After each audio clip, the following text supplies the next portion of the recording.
A bottle of water is $1 at the store, $2 at the gym, $4 at the airport, and $7 on a damn flight. Same water, different price tag. Why? It ain't about the water, it's about where it's at.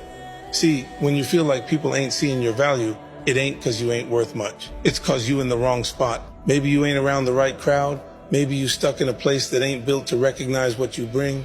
So next time you feel underestimated, stop doubting your worth. Ask yourself, where am I standing?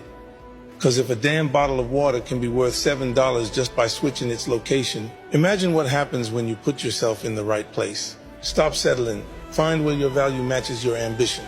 And don't waste time trying to convince people who ain't got the vision to see it. Keep it moving. Sometimes you gotta leave to level up.